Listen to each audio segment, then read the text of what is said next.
There's a kind of silence that destroys more than screams.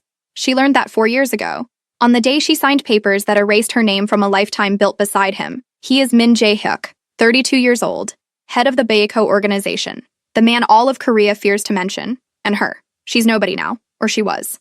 Because today, in this crystal ballroom where the powerful pretend at civility, 3 pairs of eyes identical to his observe the world with the same cutting coldness he carries. 3 small existences he swore would never exist. But the worst part isn't that he was cruelly wrong. The worst part is realizing she never needed him to create what he destroyed. And when their eyes finally meet across the crowd, the fear he sees in his own reflection doesn't come from her. It comes from the certainty that he's lost something he can never recover. Some decisions destroy you the moment you make them. Others wait 4 years to reveal their true cost. The Shilla Hotel Gala Ballroom gleamed with the characteristic opulence of events where Seoul concentrated its real power. Baccarat crystals hung from the ceiling in cascades of light, reflecting off marble imported from Italy. Men in Brioni tuxedos conversed in low tones, while women in haute couture gowns displayed jewelry that cost more than entire apartments in Gangnam. Min Jae-hyuk observed all of this with the disinterest of someone born to control, not to impress. At 32, he had commanded the Baeko organization for 8 years. 8 years during which he'd transformed his father's legacy from a territorial gang into a corporate empire that moved billions through legitimate and illegitimate channels across Asia. Banks, construction companies, import-export conglomerates, casinos in Macau, real estate in Singapore. The Korean media called him a business magnate. The police called him untouchable. His enemies simply called him death. Tonight's gala celebrated the merger between Baeko Group and Hanseong Industries, a union that would give Jae-hyuk control over 40% of Seoul's commercial real estate development. It was the kind of victory that required the performance of civility, champagne, speeches, handshakes with men who would slit his throat if they thought they could survive the consequences. He'd arrived alone, as always. His right-hand man, Kang Do-jin, hovered near the entrance with 6 other men in dark suits. Security masked as guests. Nobody here was truly safe, and everyone knew it. Jae-hyuk lifted his champagne glass, Dom Perignon 2008 naturally, and let his gaze drift across the ballroom with practiced boredom. That's when he saw her. The glass stopped halfway to his lips. Park Hae-won. The name detonated in his mind like a grenade he'd thought safely buried 4 years ago. She stood near the panoramic windows overlooking the Han River, her back partially turned to him. The black gown she wore was elegant but understated. Dior probably, but not ostentatious. Her hair was swept into a low chignon that exposed the curve of her neck. The same neck he'd once... Jae-hyuk crushed that thought before it could fully form. His fingers tightened around the champagne flute until he heard the crystal begin to crack. He forced himself to loosen his grip before it shattered completely. It couldn't be her. Hae-won had left Seoul 4 years ago. The divorce had been clean. Final. She'd signed the papers without a fight, taken nothing from him except what remained of her dignity, and disappeared so completely that even his investigators couldn't track her beyond Incheon Airport. He'd assumed she'd left Korea entirely, started over somewhere without his shadow suffocating every breath. But the woman by the windows moved with Hae-won's particular grace, that fluid elegance she'd always possessed, even when she'd been nothing but a law student working 3 part-time jobs to pay tuition. She turned slightly, speaking to someone out of his line of sight.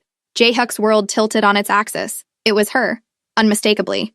Those features he'd once traced with fingertips that still remembered the geography of her skin, the delicate bone structure that made her beautiful without effort, the eyes that had once looked at him with something dangerously close to love, before he'd killed it. His jaw clenched so hard his molars ground together. What the hell was she doing here? This gala was invitation only, restricted to Seoul's upper echelon of power and wealth. Hae-won had connections to neither. She'd been a prosecutor when they'd married, brilliant, idealistic, and utterly unsuited to the reality of what loving him actually meant. Do-jin appeared at his elbow like a shadow summoned. "Sir, you look like you've seen a ghost." "I have," Jae-hyuk murmured, his voice carrying the lethal quiet that made experienced killers nervous. "Find out who invited Park Hae-won. Now." Do-jin's eyes widened fractionally, the only sign of surprise the man ever permitted himself. "Park Hae-won is here?" "Near the east windows. Black dress. Don't let her see you looking." Do-jin melted back into the crowd with the efficiency that had kept him alive in Jae-hyuk's service for 12 years. Jae-hyuk forced himself to remain still, to keep his expression neutral even as something violent and chaotic thrashed beneath his ribcage. Memories he'd successfully buried under layers of work and strategic brutality suddenly clawed their way back to the surface. Her face when he'd thrown the divorce papers at her, the way she'd flinched but not cried, not given him the satisfaction of tears. "Pregnant with you?" he'd sneered, contempt dripping from every syllable. "That will never happen." The quiet way she'd picked up the pen, signed her name, walked out of his life without once looking back. He'd convinced himself it was relief he'd felt. She'd been a liability, a soft ethical weakness in a world where weakness got you killed.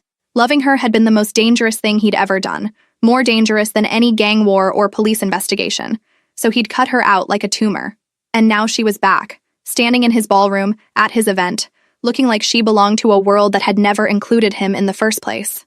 Jae-hyuk drained his champagne in one swallow and set the empty glass on a passing server's tray with enough force to make the young man jump. That's when Haewon moved. She stepped aside, revealing what, or rather who, she'd been speaking to. 3 little girls, identical, perhaps 4 years old, dressed in matching white dresses with pale pink ribbons, their dark hair styled in the same soft waves. Triplets. Beautiful, delicate triplets who looked up at their mother with expressions of perfect adoration. Jae-hyuk's heart stopped beating. Then it restarted with a violence that made his chest ache. The girls had Haewon's elegance, her graceful movements, but their faces were his. The sharp line of the jaw, the particular slant of the eyes, the way the oldest one, he could tell she was oldest by the subtle authority in how she held herself, tilted her head with the exact same calculating angle Jae-hyuk used when assessing a threat. The champagne he'd just swallowed turned to acid in his stomach. No, it wasn't possible. He'd said those exact words to her 4 years ago. Pregnant with me? That will never happen. He'd meant it. He'd been certain. They'd been careful. He'd always been careful because bringing a child into his world was a cruelty he refused to commit. But the evidence stood 15 meters away, living and breathing and identical to him. The middle child, slightly smaller, with wider eyes that held a dreamer's softness, suddenly looked directly at him. Her gaze locked onto his with an intensity that froze the blood in his veins.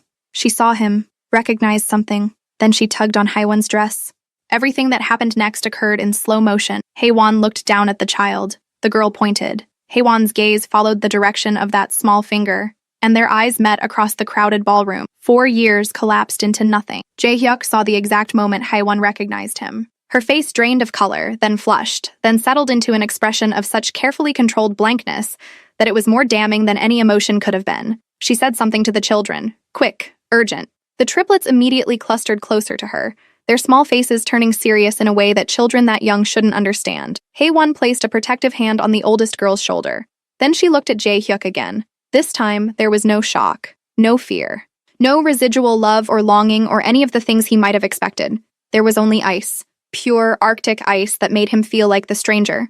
She held his gaze for exactly 3 seconds, long enough to deliver a message that needed no words. Stay away from us. Then she turned and began walking toward the exit, the 3 little girls following in perfect formation around her like a protective guard she'd trained them to be. Jae-hyuk's body moved before his brain caught up. He was already cutting through the crowd, ignoring the greetings and attempted conversations from people whose names and faces barely registered. His focus had narrowed to a laser point. Haewon's retreating figure and the 3 small lives that couldn't possibly exist, but did. Haewon, his voice cut through the ambient noise with the authority of someone who'd never had a command disobeyed. She didn't stop. She didn't even slow down. Park Haewon. This time, people in the immediate vicinity turned to stare. In Seoul's high society, public displays of anything were considered vulgar. Raising one's voice at a gala was practically scandalous. Jae-hyuk didn't give a damn. Haewon finally stopped. Her shoulders tensed, but she didn't turn around. The triplets looked up at her uncertainly, then back at the man pursuing them with expressions far too knowing for children their age. Jae-hyuk closed the distance in 4 long strides. "We need to talk," he said quietly, intensely. "Now." Haewon slowly turned to face him. Up close, he could see the changes 4 years had wrought. She was thinner, more angular. The softness he remembered had been replaced by something harder, more refined, like steel that had been through the forge. She was more beautiful than he remembered, and infinitely more distant. "No," she said simply. Her voice was calm, professional, the tone she'd once used cross-examining hostile witnesses. "We don't. Those children are mine." She emphasized the word with surgical precision. "Only mine. You made that very clear 4 years ago." The oldest triplet stepped forward, placing herself between Jae-hyuk and her mother with a bravery that punched him in the chest.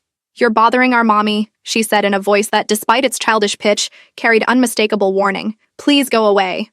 Jae-hyuk stared down at the little girl. She stared back without flinching. She had his eyes. Exactly his eyes. Dark, intense, unflinching. "What's your name?" he asked, his voice rougher than intended. "Min Seo-yeon?" The girl replied with perfect formality. "And you shouldn't talk to strangers." Min. She had his family name. The world tilted again. "That's enough, Seo-yeon. Haiwan said gently, placing a hand on the child's shoulder. She looked at Jae-hyuk with an expression that could have carved stone. You signed papers 4 years ago that terminated every right and obligation you had. That includes the right to this conversation. You were pregnant. It wasn't a question. It was an accusation, an indictment, a confession all at once. Was I? Haewon's smile was razor sharp. How strange. I distinctly remember you saying that would never happen. I must have misheard. Don't play games with me, Haewon. I'm not playing anything, Jae-hyuk. She said his name like it was a disease she'd overcome. You made your choice. I respected it. You wanted nothing to do with a child that was apparently impossible, so I made sure you wouldn't have to deal with that impossibility. You hid my daughters from me. I protected my daughters from you. Her eyes flashed with the first real emotion he'd seen. Fury. White-hot and righteous. There's a difference. One you'll never understand. The middle triplet, the one who'd pointed at him first, suddenly spoke up. Mommy, is this the bad man from the stories? Haewon's face softened instantly when she looked at the child. No, sweetheart. He's nobody. Just someone Mommy used to know. Nobody. The word hit harder than any bullet Jae-hyuk had ever taken. We're not finished, he said, his voice dropping to the dangerous register that preceded violence. Yes, Haewon replied with devastating finality. We are. We've been finished for 4 years. The only difference is now you know what you threw away. She gathered the triplets closer. Come on, girls. Let's go home. Haewon! She walked away. Again. Just like she had 4 years ago. But this time, she took 3 pieces of him he hadn't known existed. Jae-hyuk stood frozen in the middle of Seoul's elite, watching the only woman he'd ever loved disappear with the children he'd sworn would never exist. And for the first time in 8 years of ruling Seoul's underworld, Min Jae-hyuk had absolutely no idea what to do next. The past doesn't stay buried. It waits for the perfect moment to detonate. Min Jae-hyuk didn't sleep that night. He sat in his penthouse office in Gangnam, 32 floors above the city that never quite slept, staring at the dossier Kang Do-jin had compiled in less than 4 hours. Park Hae-won, age 31, chief legal counsel for Hansong Industries. That last detail made his jaw clench. Hansong, the very company he'd just merged with. Which meant Hae-won had been involved in the negotiations for months without him knowing. She'd been in meetings, reviewing contracts, probably in the same buildings he'd visited, and he'd never once suspected. She'd hidden in plain sight, deliberately. The dossier included photographs, surveillance images his men had taken after the gala. Hae-won leaving the hotel with the triplets, getting into a modest Hyundai Genesis, driving to a high-rise apartment in Seongsu-dong, an affluent but not ostentatious neighborhood known for young professionals and families.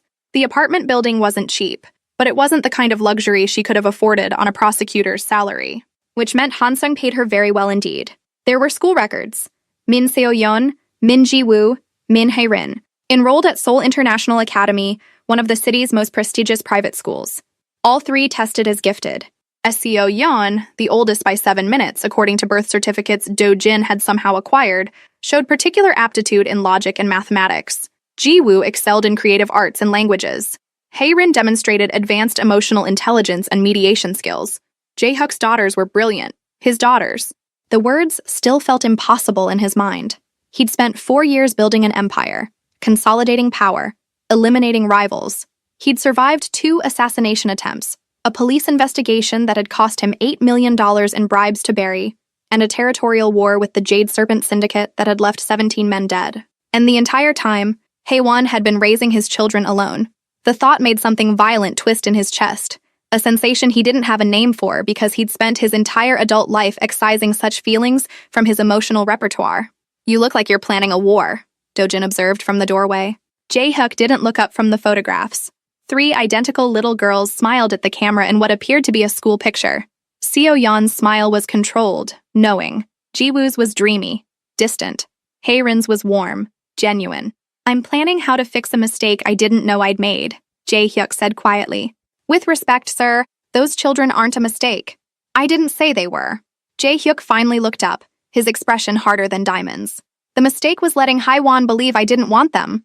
Do-jin shifted his weight, a tell that indicated discomfort. You did say that, quite explicitly, if I remember correctly, and I was there. The memory surfaced with painful clarity. 4 years and 2 months ago. Jae-hyuk's private office in the Baeko headquarters. Hae-won standing across from his desk, her face pale but composed, one hand unconsciously resting on her still flat stomach. I'm pregnant, she'd said simply. And he'd looked at her like she'd detonated a bomb in his chest, which in a way she had. No, He'd said immediately. Absolutely not. Jae-hyuk, pregnant with me? That will never happen. The words had come out harsh, final, backed by 4 years of carefully maintained emotional distance. I told you from the beginning, no children, ever. My life doesn't allow for that kind of vulnerability. It's not about allowing, Haewon had replied, her voice shaking only slightly. It already happened. I'm 9 weeks along. Then terminate it. The silence that followed had been absolute. Haewon had looked at him like she was seeing him clearly for the first time. Like every illusion she'd built about who he might become had shattered in that single moment. I see, she'd whispered. This isn't negotiable, Haewon. A child makes you a target. Makes them a target. In my world, that's a death sentence. I won't do that to an innocent life. How noble of you, she'd said with bitter irony. Protecting someone by ensuring they never exist. 안녕, 여러분. Before you continue, if this story touched something in you, you should know I didn't tell everything yet. The complete version has 20 full audio episodes. No interruptions, no ads. Just the story, the emotions, and the moments I couldn't fit in here. If you scan the QR code on your screen, or tap the link in the pinned comment, to continue listening right now. I'm protecting you, and myself, and the ghost of a future that can't happen. He'd pulled the divorce papers from his desk drawer, papers he'd had prepared months earlier but never had the courage to serve. Until that moment. Sign these. Leave, Seoul. Start over somewhere I can't ruin you. You already ruined me, Haewon had replied. But she'd picked up the pen and signed her name with a steady hand that impressed him even as it destroyed him. Jae-hyuk slammed his fist on the desk, scattering the photographs. I thought I was protecting her, he said through clenched teeth. From the life, from the enemies, from me. Instead, you just hurt her. Do-jin replied with the brutal honesty only a man who'd saved Jae-hyuk's life 3 times could get away with. And now she's protected herself better than you ever could have. That was the part that actually stung. Haewon hadn't just survived without him. She'd thrived. Chief legal counsel at a major corporation. Mother to 3 exceptional children. Living a life that looked complete without any space carved out for him in it. She'd moved on. While he'd spent 4 years telling himself he'd made the right choice, even as her absence had hollowed him out in ways he refused to acknowledge. His phone buzzed.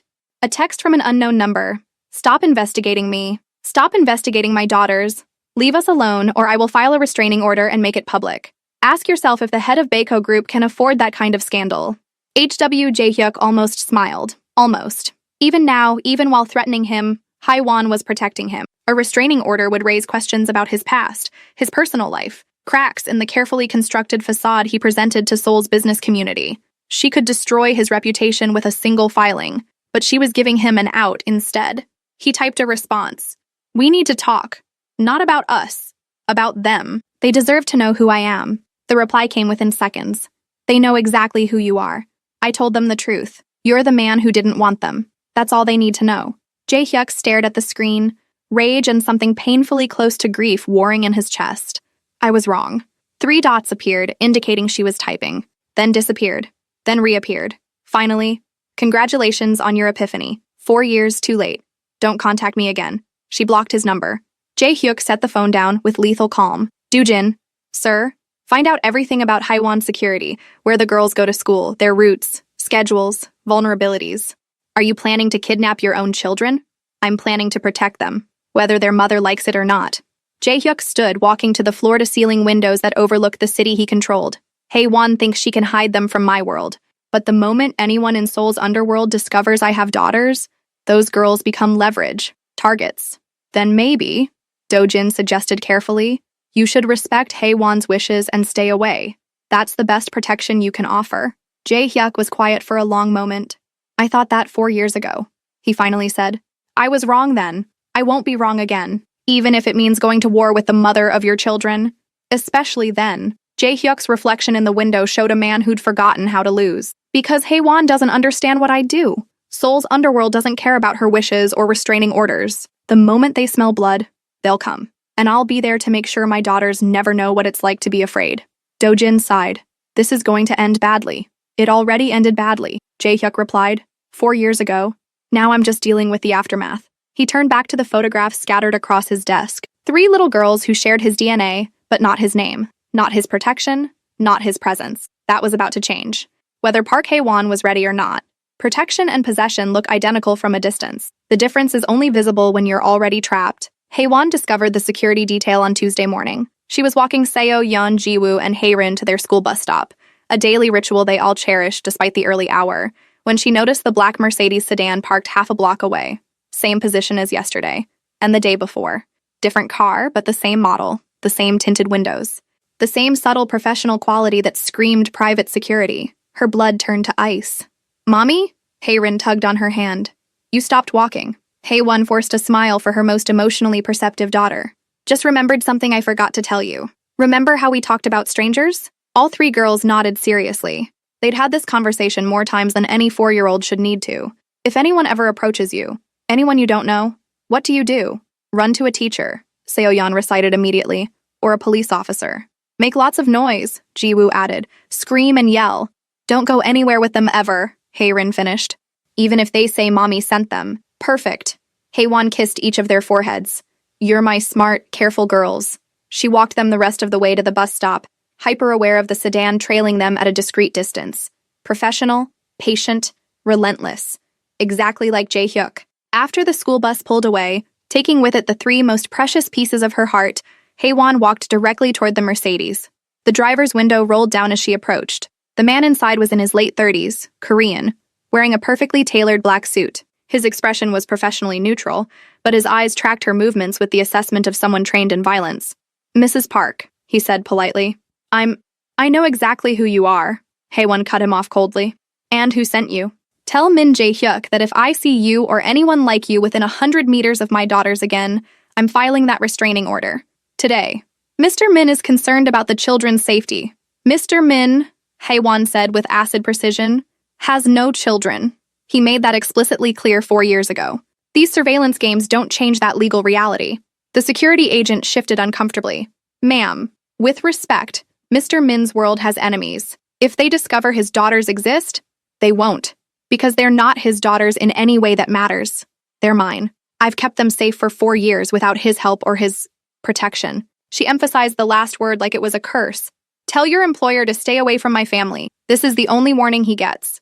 She turned and walked away before the man could respond, her spine straight and her hands shaking with barely contained rage. Jae-hyuk thought he could just insert himself back into their lives?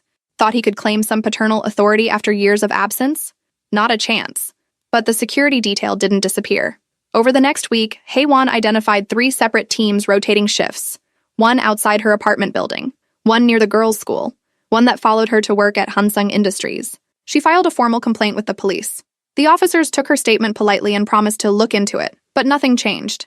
Jae-hyuk's influence ran deep in Seoul, deeper than civilian law enforcement wanted to acknowledge. On Friday, she walked into her office at Hanseong to find Jae-hyuk sitting in her chair.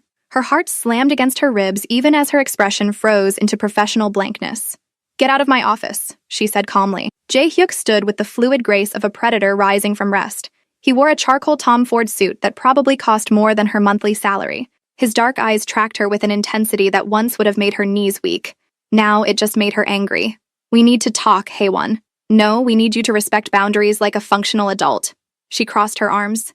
"How did you even get past security? I own 40% of this company as of last week. Security doesn't stop me from going anywhere I want." The implication hung in the air like poison gas. Haewon took a slow breath. "You merged with Hansung to get to me?"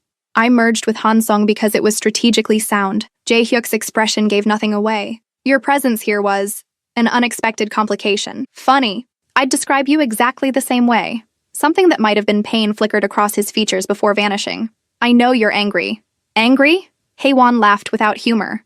"Anger is what I feel when someone cuts me off in traffic. What I feel about you requires entirely new vocabulary. I made a mistake. You made several. The mistake I'm currently focused on is the surveillance team you've assigned to stalk my children. I'm protecting them. You're terrifying them." Her voice cracked despite her best efforts. "Seo-yeon has started having nightmares about strange men following her. Jiwoo asks me every morning if the shadow cars will be there. Hyerin cries before school because she thinks someone's going to take her away from me." Jae-hyuk went very still. "I didn't know." "Of course you didn't know. You don't know them. You're a stranger who shares their DNA and nothing else." Haewon moved to her desk, putting furniture between them like a barrier. "Call off your men, today, or I escalate this in ways that will cost you more than money. There are people who would hurt them to get to me. Then stay away from them." The words came out raw, desperate. "Don't you see? You're the danger, Jae-hyuk. You and your world and everyone in it. The only reason my daughters are safe is because nobody knows they exist. But you're about to change that with your security details and your presence and your... She cut herself off before saying something she'd regret. I can't stay away, Jae-hyuk said quietly. Not anymore. You don't get to decide that. I'm their father. No. Haewon's voice turned to ice. You're a sperm donor who rejected them before they were born. Being a father requires presence, love, sacrifice, things you've proven yourself fundamentally incapable of. The words hit their mark. She saw Jae-hyuk flinch, barely, just a microscopic tightening around his eyes. But she saw it. I was trying to protect you, he said. By destroying me? Interesting strategy. By giving you a chance at a life that didn't include this. He gestured vaguely at himself. Loving me was the most dangerous thing you'd ever done. I couldn't compound that by bringing children into it. So you made the decision unilaterally, without consulting me, without even considering that maybe, just maybe, I was capable of assessing risk for myself. You would have chosen to keep them. Yes. Haewon's eyes blazed. I would have. Because unlike you, I understand that love isn't a weakness to be eliminated. It's the only thing worth fighting for. Jae-hyuk was silent for a long moment. When he spoke, his voice carried an edge she'd never heard before, something almost like vulnerability. I want to know them. Absolutely not. Haewon, they don't need you confusing them. They have a stable, happy life. A mother who loves them unconditionally. Friends, school, security that doesn't come from armed men in black sedans. She met his eyes without flinching. You can't just walk into that and disrupt everything because you've suddenly decided fatherhood might be interesting. This isn't about interest. It's about responsibility. Then take responsibility by leaving us alone. I can't. The admission seemed to cost him. I've tried. For a week, I've tried to convince myself you're right, that the best thing I can do is disappear. But every time I close my eyes, I see Seo-yeon stepping in front of you at the gala, protecting you from me. She's 4 years old and already braver than half my men, because I taught her to be brave. No, because she's mine. Jae-hyuk took a step closer. She has my eyes, Haewon. My stubbornness, my instinct to protect what matters. And Ji-woo, she looks at the world like she's seeing art in everything. Like her mother used to, before I ruined that. And Haerin reads people the way I do, sees through pretense to truth. Stop, Haewon's voice cracked. Stop talking about them like you know them. I want to know them. That's what I'm asking for. You don't ask, Jae-hyuk. You take. You control. You manipulate. That's who you are. She shook her head. And I will not let you do that to my daughters. Our daughters. No, mine. Legally, morally, and in every way that actually counts. Haewon pulled a folder from her desk drawer and threw it at him. Papers scattered across the floor between them. Jae-hyuk looked down. Birth certificates. All 3 listing Park Haewon as the mother and unknown in the father's slot. You removed me completely, he said slowly. I protected them from a legal claim you swore you'd never make. I did what any good mother would do. I ensured their security didn't depend on the whims of a man who'd already proven himself unreliable. The barb landed. Jae-hyuk's jaw clenched. Change it, he said. Add my name. Why would I do that? Because it's the truth. The truth, Haewon replied with devastating calm, is that you terminated your parental rights 4 years ago. The truth is you told me to eliminate the problem. The truth is you called the children I was carrying, your children, a death sentence you refused to inflict. I was wrong. Yes, you were. But being wrong doesn't entitle you to undo the consequences. She began gathering the scattered papers, her movements precise and controlled. You made your choice, Jae-hyuk. I'm making mine. And my choice is to protect my daughters from any more instability. You think I'm unstable? I think you're dangerous. There's a difference. Jae-hyuk moved fast, not threateningly, but with the controlled intensity that had once made her pulse race for entirely different reasons. He stopped just short of her desk, his hands braced on the polished surface. I will be part of their lives, Haewon. With your cooperation or without it. Is that a threat? It's a promise. Then let me make one too. Haewon leaned forward until they were nearly eye to eye.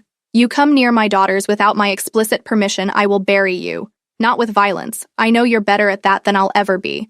But with law, with publicity, with every connection I've built in the legal community over the past 4 years. You'd risk your reputation? For them? I'd risk everything, including you learning just how much I've changed since you threw me away. Her smile was sharp enough to cut. I'm not the soft prosecutor you married. Soul made me harder. You made me harder. And the woman I am now will destroy you if you threaten what I've built. They stared at each other across the desk. 2 people who'd once known every secret of each other's hearts. Now strangers armed with intimate knowledge of precisely where to strike. Finally, Jae-hyuk stepped back. This isn't over, he said quietly. Yes, Haewon replied. It is. It's been over for 4 years. You're just realizing it now. He walked to the door, then paused with his hand on the handle. They have my eyes, he said without turning around. My father's eyes. He died when I was 7, murdered by men who wanted what he'd built. And every day I look in the mirror, I see him looking back, reminding me of what weakness costs in this world. Jae-hyuk, now I have 3 daughters who look at the world with those same eyes. And you expect me to just walk away, pretend I don't see him in them, see myself, see the only pure thing I've ever helped create? The raw honesty in his voice cracked something in Haewon's carefully constructed armor. I expect you, she said softly, to love them enough to keep them safe, even if that means keeping them safe from you. Jae-hyuk was silent for a heartbeat. Then he left without another word. Haewon waited until his footsteps faded down the hallway. Then she sank into her chair, buried her face in her hands, and allowed herself exactly 2 minutes to shake. Because Min Jae-hyuk was many things. Ruthless, dangerous, brilliant. But he was also a man who never surrendered. And she'd just declared war on him using their daughters as the battlefield. The moral fracture wasn't that he wanted to know them. It was that part of her, a part she'd tried to kill 4 years ago, wanted him to. Children see what adults try to hide. They just don't have the vocabulary to name it yet. Min So-yeon knew something was wrong with Mommy. She was only 4 years old, but she'd learned early that adults lied with their smiles. Mommy had been smiling a lot this week. Too much. The kind of smile that didn't reach her eyes. Seo-yeon, her teacher Miss Kim called during free play. Your uncle is here to pick you up early. Seo-yeon looked up from the block she was building with Ji-woo and Haerin. We don't have an uncle. Miss Kim's smile faltered. He said he's family. He's waiting in the office with the principal. Every alarm Mommy had carefully installed in Seo-yeon's mind started screaming. We need to call Mommy first, Seo-yeon said firmly, standing up and pulling her sisters close.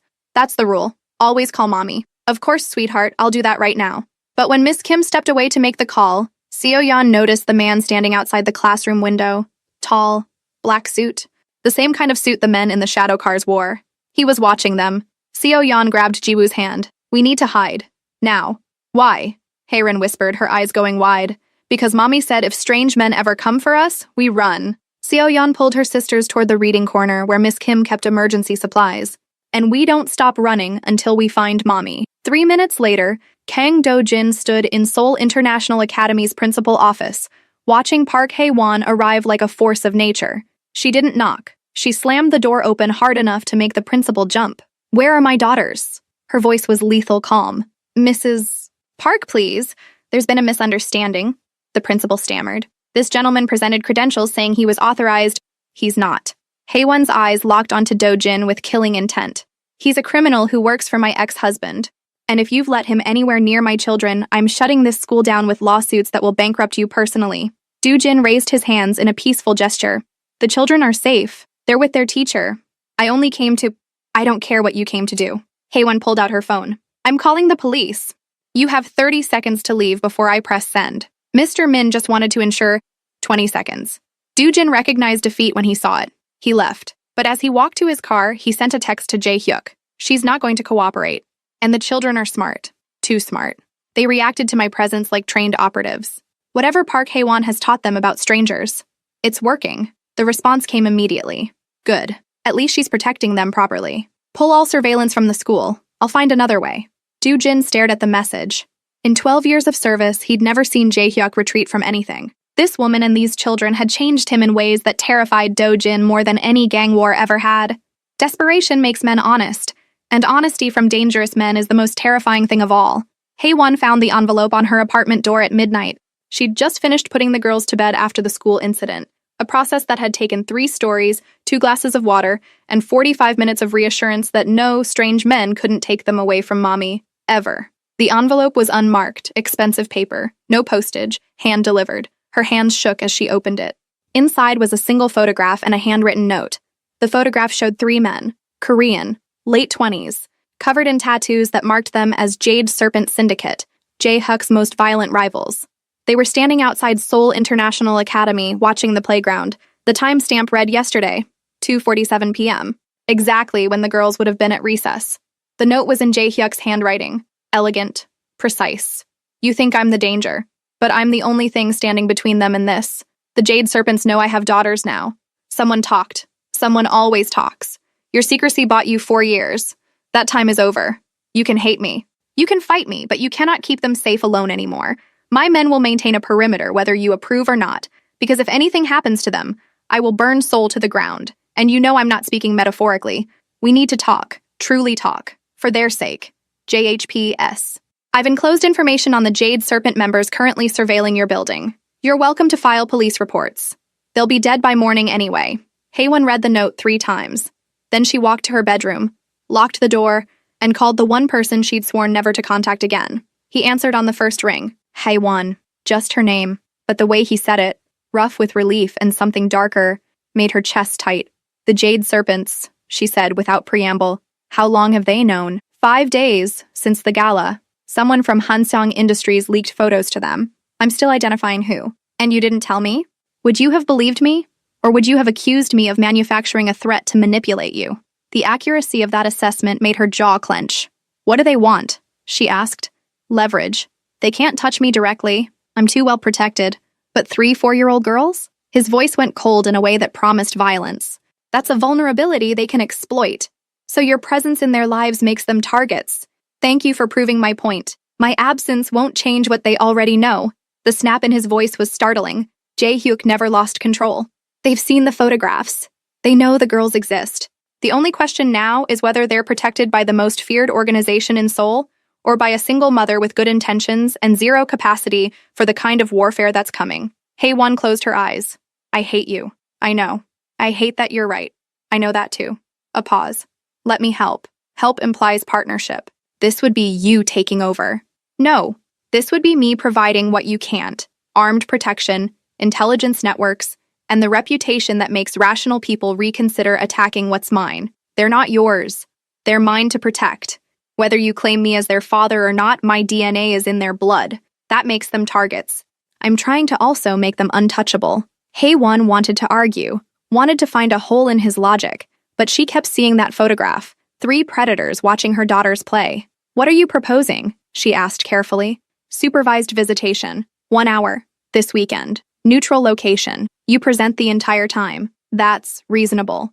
I can be reasonable when properly motivated. And the security detail? Non-negotiable. But I'll make them invisible. The girls won't know they're being protected. Jae-hyuk. This is the compromise, Haewon. Take it or I implement security protocols without your permission. Your choice. She hated that he was right, hated it viscerally. But she hated the idea of her daughters being vulnerable even more. 1 hour, she agreed. Saturday, 2 p.m., Olympic Park, public space. Agreed. And Jae-hyuk? Her voice turned to steel.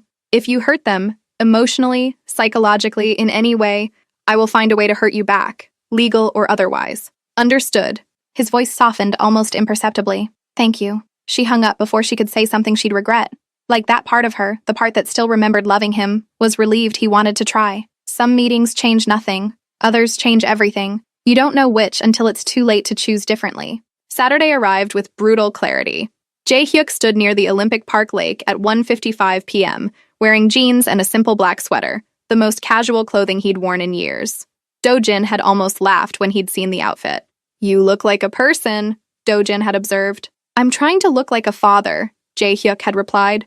I'm not sure I know the difference. If you made it to the end, you already understand this isn't just another story. What you watched here is only a fragment. The full experience lives in 20 complete audio episodes, carefully told, with every detail, every emotion, every turning point. There are no ads, no interruptions, and nothing was removed like it is on YouTube. You can listen anytime on your phone with total privacy, inside the members-only area. Scan the QR code on your screen now, or tap the link in the pinned comment to unlock the full story and continue listening immediately. Now, watching Haewon approach with 3 small figures holding her hands, Jae-hyuk felt something he rarely experienced. Genuine fear. Not of violence or death, those were familiar. Fear of inadequacy, of saying the wrong thing, of seeing recognition in his daughter's eyes and having them reject him anyway. Seo-yeon spotted him first. She stopped walking, forcing her mother and sisters to stop too. That's him, she said. Not a question, a statement. Yes, Haewon replied quietly. That's him. The man from the party, Jiwoo added, her dreamy eyes suddenly sharp. The one who made mommy cry after. Jae-hyuk's heart cracked. He'd made Haewon cry. Of course he had. Haerin, the emotional one, stepped slightly in front of her sisters. Are you going to make mommy cry again? The question was so direct, so innocent, so devastating that Jae-hyuk almost forgot how to breathe. He knelt down, bringing himself to their eye level, Something his security team would have a heart attack about if they knew. Kneeling made you vulnerable, exposed. But these were his daughters. Vulnerability seemed appropriate. "I've made your mother cry before," he said honestly, "and I hate that I did. I'm going to try very hard not to do it again." "Trying isn't promising," Seo-yeon pointed out with ruthless logic. "You're right. I promise to try my hardest. Is that better?" "Marginally." Seo-yeon studied him with eyes that were absolutely his own. "Why do you want to meet us?" Jae-hyuk glanced at Haewon. She gave him a look that clearly said, "You wanted this. Handle it." He looked back at his daughters. "Because I made a mistake," he said simply, "a big one. And I'm trying to understand what I lost." "You lost us before we even existed," Jiwoo said with the bluntness of childhood. "Mommy told us." "She's right." "So why should we care that you changed your mind?" Haerin asked. "You didn't care about us first." These 4-year-olds were dismantling him more efficiently than any hostile interrogation ever had. "You shouldn't care," Jae-hyuk admitted. "I haven't earned that, but I'd like the chance to try, if you'll let me." The triplets looked at each other in that eerie way siblings sometimes did, communicating without words. Finally, Seo-yeon spoke. "1 hour, like Mommy said. Then we decide if you get another hour." "That's fair. And you have to answer questions truthfully," Jiwoo added. "Agreed. And if you're mean to Mommy, we leave immediately," Haerin finished. "Understood." The girls looked at their mother. Haewon nodded slowly. And just like that, Jae-hyuk was given permission to enter the lives he'd rejected. They walked around the lake. Jae-hyuk learned that Seo-yeon wanted to be a lawyer like Mommy, that Jiwoo painted watercolors of dreams she had at night, that Haerin could tell when people were lying by watching their hands. He learned they were brilliant and kind and brave. He learned they were everything he'd been too afraid to hope for. But as the hour ended and Haewon prepared to take them home, Seo-yeon suddenly grabbed Jae-hyuk's hand. "There's a man watching us," she whispered. "Behind the trees. He has a camera." Jae-hyuk's blood turned to ice. He turned slowly, caught a flash of movement. A telephoto lens, not his security. He knew every one of his men's positions. This was someone else, someone documenting that Min Jae-hyuk had daughters.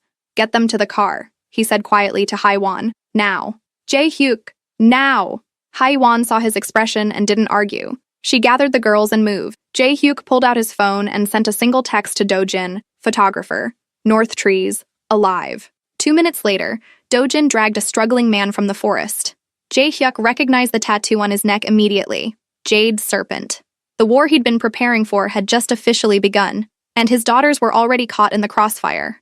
The Jade Serpent Syndicate has proof, photographic evidence that Min Jae-hyuk, Seoul's most feared man, has 3 tiny weaknesses.